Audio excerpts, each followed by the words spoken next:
नमस्कार दोस्तों, मैं जेके मौर्य स्वागत करता हूं आप लोगों का लॉर्ड बुद्धा इंस्टीट्यूट के ऑनलाइन प्लेटफॉर्म पर। फ्रेंड्स, इसके पहले हम लोगों ने 60 क्वेश्चंस देख लिए थे जो राजनीतिक चिंतन, राजनीतिक दर्शन से संबंधित थे और इसके अंतर्गत हम लोग भारतीय एवं पाश्चात्य राजनीतिक सिद्धांत का डिस्कशन कर रहे हैं। तो चलिए क्वेश्चन नंबर 61 देखते हैं। पहला क्वेश्चन है इसमें, इनमें से किसने कहा कि ज्ञान शक्ति है? ऑप्शन है अरस्तु, हॉब्स, मिल या फिर हीगल।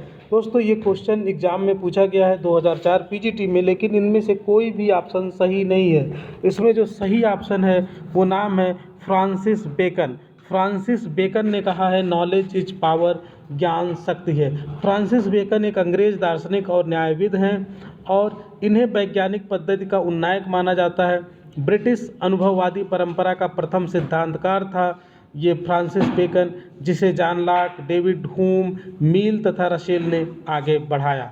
चलिए नेक्स्ट क्वेश्चन की तरफ आगे बढ़ते हैं। क्वेश्चन नंबर 62 है, शासकीय विचारधारा की संकल्पना इनमें से किसकी है? शासकीय विचारधारा की संकल्पना इनमें से किसकी है? पेरेटो की, माइकल्स की, मोस्का की या फिर रॉबर्ट डैल की? तो इसमें हमारा ऑप्शन सी सही है, मोस्का।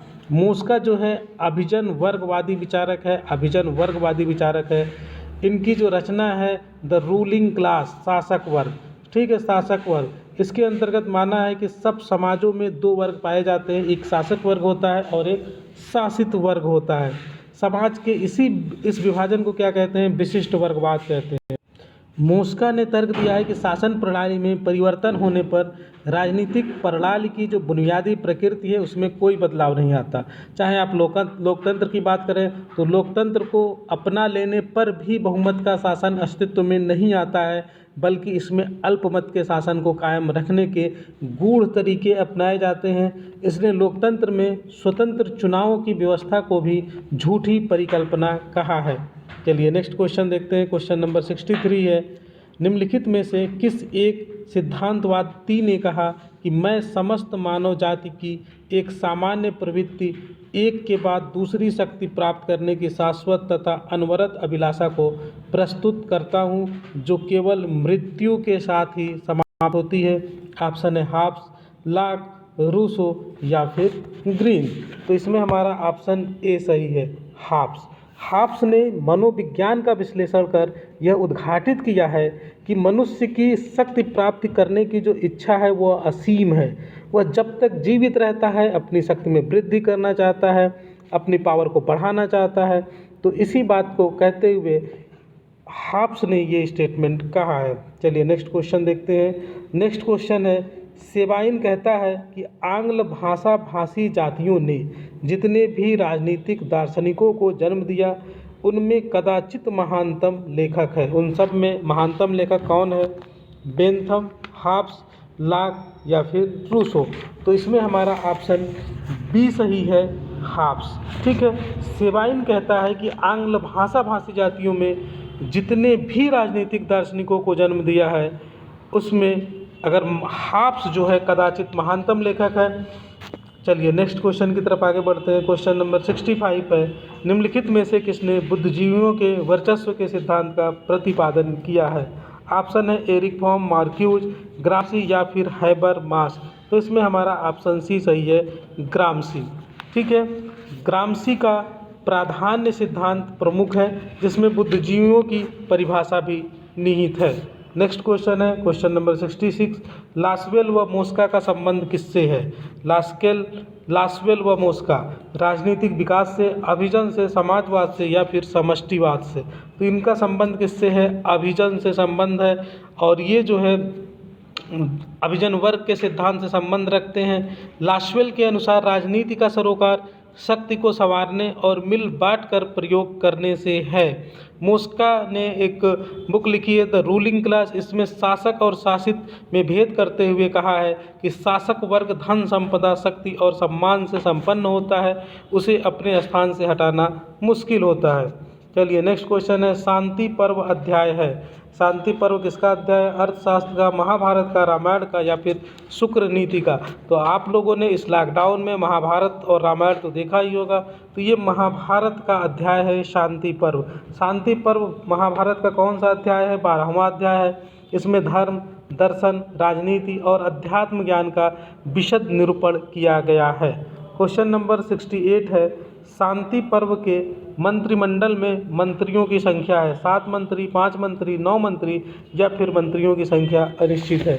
तो इसमें मंत्रियों की संख्या अनिश्चित है, ऑप्शन डी हमारा सही है। ठीक है, शांति पर्व में मंत्रियों की आवश्यकता पर बल देते हुए कहा गया है कि जिस राजा के अमात्य यानी कि मंत्री नहीं है वह राज्य को 3 दिन भी अपने शासन में नहीं रख सकता है, 3 दिन भी अपने शासन में नहीं रख सकता है। ठीक है, और इसमें कहा गया है कि मंत्रिपरिषद में विभिन्न वर्णों को प्रतिनिधित्व दिया जाना चाहिए और उनकी योग्यता को भी ध्यान में रखा गया है। चूँकि बड़ी संख्या में मंत्रणा को गुप्त रखना कठिन है, इसलिए मंत्रणा कितने मंत्रियों से की जानी चाहिए? 8 मंत्रियों से की जानी चाहिए। तो इसमें अगर हम मंत्रिमंडल में मंत्रियों की संख्या की अगर कुल संख्या की बात करें तो वो अनिश्चित है। हाँ, ये मंत्रणा जो करना है, जैसे आज की डेट में कैबिनेट में मिनिस्टर्स होता है कि आप अगर किसी चीज़ पे डिसीजन लेना है तो कैबिनेट मिनिस्टर्स को ही बुलाते हैं, उसके अलावा सारे मिनिस्टर्स को नहीं बुलाते हैं। तो इसमें 8 मंत्रियों से बात करनी चाहिए, ये कहा गया है। क्वेश्चन नंबर 69 है, मनुस्मृति में राज्य का स्वरूप है। मनुस्मृति में राज्य का स्वरूप कैसा है? स्वायत्त है, आर्थिक है, कानूनी है या फिर राजनीतिक है? तो इसमें जो है हमारा ऑप्शन ए सही हो जाएगा। मनुस्मृति में राज्य का स्वरूप जो है स्वायत्त है। ठीक है, और राज्य 7 अंगों से मिलकर बना है। राज्य कितने अंगों से मिलकर बना है? 7 अंगों से। ये कहा गया है मनुस्मृति के अध्याय 9 के श्लोक 294 में। और कौन कौन से 7 अंग हैं ये भी इम्पोर्टेंट है, देख लीजिए। स्वामी, अमात्य, पुर, राष्ट्रकोष, दंड और मित्र। ठीक है, ये सब इसी को हम क्या कहते हैं? सप्तांग सिद्धांत कहते हैं, सप्तांग है। ठीक है, नेक्स्ट क्वेश्चन है क्वेश्चन नंबर 70। मनु किस परंपरा के चिंतक थे? धर्मशास्त्र के, नीति शास्त्र के, अर्थशास्त्र के या फिर महाकाव्य के? तो इसमें हमारा ऑप्शन हो जाएगा धर्मशास्त्र के। ठीक है, तो इसका आंसर ए सही हो जाएगा। हिंदुओं का कानूनी साहित्य जो है वह 3 वर्गों में विभाजित है, धर्मसूत्र, धर्मशास्त्र और टीकाएँ।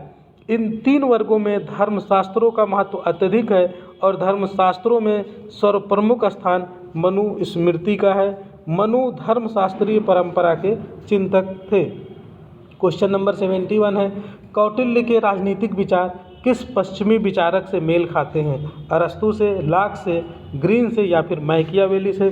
तो आपको पता है कि जो मैकियावेली था यथार्थवादी चिंतक था और कौटिल्य भी यथार्थवादी चिंतक थे, तो ये मैकियावेली से मेल खाता है। दोनों विचारकों ने साध्य को प्राप्त करने के लिए किसी भी प्रकार के साधन को उचित माना है। दोनों ने झूठ, छल, कपट आदि साधनों का महत्वपूर्ण बताया है। इन साधनों को दोनों ने अंतर्राष्ट्रीय संबंध, राज्य का संरक्षण आदि विषयों पर यथार्थवादी दृष्टिकोण अपनाया है। अगर मैकियावेली की पुस्तक की बात करें तो द प्रिंस बहुत ही प्रसिद्ध पुस्तक है और कौटिल्य की पुस्तक अर्थशास्त्र आप सभी लोगों को पता ही होगा।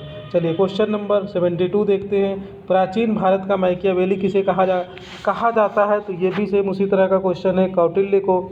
अब देखिए उल्टा कहा जा रहा है, आपको कहा जाना चाहिए कि आधुनिक भारत का कौटिल्य किसे कहा जाता है, क्योंकि वो पहले आए थे और ये बाद में आए हैं। तो मैकियावेली से कौटिल्य की तुलना की जा रही है। चलिए क्वेश्चन नंबर 73 है, कौटिल्य का अर्थशास्त्र प्रस्तुत करता है। कौटिल्य का अर्थशास्त्र क्या प्रस्तुत करता है? सरकार की कला, अर्थशास्त्र के सिद्धांत, राज्य के सिद्धांत या ए और सी? तो इसमें हमारा ऑप्शन पहला भी सही होगा। सरकार की कला के बारे में डिस्कस की गई है अर्थशास्त्र में और अर्थशास्त्र के सिद्धांत तो है ही, तो इस तरह से हमारा ऑप्शन डी सही हो जाएगा। चलिए क्वेश्चन नंबर 74 देखते हैं। कौटिल्य द्वारा राज्य के किस सिद्धांत का प्रतिपादन किया गया था? न्याय सिद्धांत का, सप्तांग सिद्धांत का, दैवी सिद्धांत या फिर दंड सिद्धांत? इसका डिस्कशन हमने अभी पहले के क्वेश्चन में किया है, तो इसमें हमारा ऑप्शन बी सही होगा, सप्तांग सिद्धांत। कौटिल्य ने बताया था कि राज्य की रचना 7 प्रमुख अंगों से मिलकर बनी है, उसी को हम क्या कहते हैं? सप्तांग सिद्धांत कहते हैं। कौटिल्य के लिए स्वामी का अर्थ है। कौटिल्य के लिए स्वामी का क्या अर्थ है? राजा, अमात्य, कोष या फिर मित्र? तो इसमें कौटिल्य के अनुसार स्वामी का अर्थ क्या है? राजा है। ठीक है, जो सप्तांग सिद्धांत में इन्होंने बताया है। चलिए क्वेश्चन नंबर 76, कौटिल्य का मंडल सिद्धांत किससे संबंधित है? मंडल सिद्धांत प्रशासन से, विदेश नीति से, आर्थिक नीति से या फिर न्यायिक नीति से? तो इसमें हमारा ऑप्शन बी सही होगा, विदेश नीति से संबंधित है कौटिल्य का मंडल सिद्धांत। चलिए क्वेश्चन नंबर 77 देखते हैं। कौटिल्य के अनुसार मंत्री परिषद में मंत्रियों की नियुक्ति का क्या आधार था? ऑप्शन है योग्यता, वंशानुगतता, राजा की अनुकंपा या फिर इनमें से कोई नहीं। तो इसमें हमारा ऑप्शन ए सही होगा, योग्यता। मंत्री परिषद के गठन के संबंध में कौटिल्य ने सर्वाधिक बल मंत्रियों की योग्यता पर दिया है। इस संबंध में उसने बहुत कठोर और उच्च स्तर निर्धारित किए हैं। उनका विचार है कि सभी प्रकार की क्षमताओं और योग्यताओं से युक्त निष्कलंक व्यक्तियों को ही मंत्री परिषद में स्थान दिया जाना चाहिए। क्वेश्चन नंबर 78 है, निम्नलिखित में से किसने माना कि कौटिल्य का मंडल सिद्धांत शक्ति संतुलन पर आधारित है? ऑप्शन है B.A. साल्टोरे, K.P. श्रीवास्तव, बेनी प्रसाद या फिर A.S. अल्टेकर। तो इसमें हमारा ऑप्शन डी सही हो जाएगा, A.S. अल्टेकर सही है। ठीक है, चलिए नेक्स्ट क्वेश्चन की तरफ आगे बढ़ते हैं। चलिए इसका डिस्क्रिप्शन भी थोड़ा सा देख लीजिए। A.S. अल्टेकर का विचार यह जानते थे कि युद्धों को पूर्ण रूप से समाप्त नहीं किया जा सकता है, अतः उन्होंने इनके खतरों को कम करने के लिए एक ऐसे सिद्धांत का समर्थन किया जिसके अनुसार देश में विद्यमान अनेक छोटे बड़े राज्यों में शक्ति का विवेकपूर्ण संतुलन बना रहे और युद्ध न हो। चलिए क्वेश्चन नंबर 79 है, कौटिल्य के अनुसार निम्न में से कौन सा राज्य का अंग नहीं है? सेना, स्वामी, अमात्य या फिर मित्र? तो आपने सप्तांग सिद्धांत अभी देखा है, तो इसमें सेना जो है वो राज्य का अंग सप्तांग सिद्धांत में नहीं बताया गया है। चलिए क्वेश्चन नंबर 80 है, कौटिल्य के अनुसार राज्य का मुख्य कार्य है विधि का निर्माण करना, अति भौतिक जीवन जीना, विधि को लागू करना या फिर आतताई अधिकारियों को दंडित करना। तो इसमें हमारा ऑप्शन सी सही हो जाएगा, सी सही हो जाएगा। कौटिल्य ने राजा को विधि व्यवस्था को बनाए रखने का सर्वोच्च प्राधिकार सौंपा है। राजा यह देखे कि सभी लोग अपने स्वधर्म का पालन करते हुए वर्णाश्रम व्यवस्था को बनाए रखें। चलिए क्वेश्चन नंबर 81 है, कौटिल्य समर्थक था, किसका समर्थक था? राजतंत्र का, सीमित राजतंत्र का, मंत्रिमंडलीय व्यवस्था का या फिर उपयुक्त में से कोई नहीं। तो इसमें हमारा ऑप्शन बी सही हो जाएगा, कौटिल्य जो है वो सीमित राजतंत्र का समर्थक था। कौटिल्य ने राजा को राज्य का केंद्र मानते हुए भी उसे कल्याणकारी तथा जनता के प्रति उत्तरदायी होने की सलाह दी है, क्योंकि उसके अनुसार राजा कर्तव्यों से बंधा होता है। हालांकि कौटिल्य राजा को सर्वोपरि मानते हुए भी उसे निरंकुश शक्तियाँ नहीं देते हैं। ठीक है, उन्होंने राजा की दिनचर्या को भी पहरों में बांटा है, अर्थात वे राजा के दिन तथा रात को 8-8 पहरों में विभाजित करते हैं और राजा का कर्तव्य सुनिश्चित करते हैं, लोक कल्याणकारी कार्य सौंपते हैं तथा जनता के प्रति उत्तरदायी होने की सलाह देते हैं। क्वेश्चन नंबर 82 है, कौटिल्य के अनुसार राज्य के तत्व हैं। क्या तत्व हैं? राज्य के 4 तत्व हैं, 5 तत्व हैं, 6 तत्व हैं या फिर 7 तत्व हैं। तो आप लोग अभी इतनी देर से सप्तांग सिद्धांत पढ़ रहे हैं, तो राज्य के कितने तत्व हैं? 7 तत्व हैं। क्वेश्चन नंबर 83, कौटिल्य के लिए स्वामी का अर्थ है, स्वामी का क्या अर्थ है? राजा, अमात्य, कोष या फिर मित्र। देखिए क्वेश्चन रिपीट हुआ है, सेम क्वेश्चन, तो इसमें कौन सा हो जाएगा? राजा। क्वेश्चन नंबर 84 है, कौटिल्य के अनुसार राज्य मंडल में कितनी संख्या होनी चाहिए? राज्य मंडल में कितनी संख्या होनी चाहिए? 10, 12, 13 या फिर 14? तो इसमें हमारा ऑप्शन बी सही है, 12 होना चाहिए। ठीक है, कौटिल्य ने अर्थशास्त्र के 6वें अधिकरण में मंडल सिद्धांत का वर्णन किया है और मंडल का अर्थ होता है देशों का समूह। उन्होंने मंडल में 12 प्रकार के देशों का जिक्र किया है। कितने प्रकार के? 12 प्रकार के देशों का जिक्र किया है। चलिए क्वेश्चन नंबर 85 देखिए, कौटिल्य के मंडल में कितने राजा सम्मिलित हैं? तो इसमें हम लोगों ने अभी देखा 12 प्रकार के राजाओं की बात की है, राज्य की। कौटिल्य के द्वारा दिए योगक्षेम सिद्धांत का अर्थ है अपराध के लिए दंड, शासक की समृद्धि और गरिमा, प्रसन्नता और समृद्धि का विचार, इनमें से कोई नहीं। तो इसमें हमारा ऑप्शन सी सही हो जाएगा, प्रसन्नता और समृद्धि का विचार। ठीक है, नेक्स्ट क्वेश्चन की तरफ आगे बढ़ते हैं। क्वेश्चन नंबर 87 है, कानून उच्चतर तथा निम्नतर को दिया गया आदेश है। कानून की यह परिभाषा किसने दी है? ऑप्शन है ऑस्टिन ने, सालमंड ने, विल्सन ने या फिर ग्रीन ने। तो ये परिभाषा ऑस्टिन की है। और ऑस्टिन कौन थे? इंग्लैंड का विधान शास्त्री था और 1832 में इसकी एक बुक प्रकाशित हुई थी, विधान शास्त्र पर व्याख्यान, लेक्चर्स ऑन ज्यूरिस्प्रूडेंस। और इस बुक में संप्रभुता के सिद्धांत का प्रतिपादन किया था। यह हॉब्स और बेंथम के विचारों से प्रभावित था और बेंथम के समान ही ऑस्टिन का उद्देश्य भी कानून और परंपरा के बीच भेद करना और परंपरा पर कानून की श्रेष्ठता स्थापित करना था। ठीक है, परंपरा पर कानून की श्रेष्ठता स्थापित करना था और इसी संदर्भ में इन्होंने ये परिभाषा दी है। चलिए नेक्स्ट क्वेश्चन की तरफ आगे बढ़ते हैं। क्वेश्चन नंबर 88 है, किसने कानून को उच्चतर द्वारा निम्नतर को दिए गए आदेश के रूप में परिभाषित किया है? सेम क्वेश्चन रिपीट हुआ है यूपी पीजीटी 2016 में। ऑप्शन डी सही होगा, जॉन ऑस्टिन। क्वेश्चन नंबर 89 है, कानून उच्च द्वारा निम्न को दिया गया आदेश है। सेम क्वेश्चन है, इसमें हमारा ऑप्शन ऑस्टिन ही होगा, सी ऑप्शन सही होगा। लास्ट क्वेश्चन है आज का, क्वेश्चन नंबर 90। यह निश्चित है कि सरकार की उत्पत्ति बल प्रयोग के परिणाम स्वरूप तथा बल प्रयोग द्वारा होती है। यह कथन किसका है? कार्ल मार्क्स का, स्पेंसर का, गार्नर का या फिर रूसो का। तो इसमें हमारा ऑप्शन बी सही हो जाएगा। स्पेंसर के अनुसार राज्य सत्ता का उदय व्यक्तियों के भय के फलस्वरूप होता है। राज्य सत्ता के विकास से शक्तिशाली व्यक्तियों का आतंक छा जाता है। इनकी शक्ति से अन्य व्यक्ति भयभीत होने लगते हैं। इस भय के कारण ही शक्तिशाली व्यक्ति उन पर नियंत्रण रखने लगता है। यह नियंत्रण राज्य सत्ता का प्रथम स्तर है। तो आज हम लोगों ने 90 क्वेश्चंस डिस्कस किए।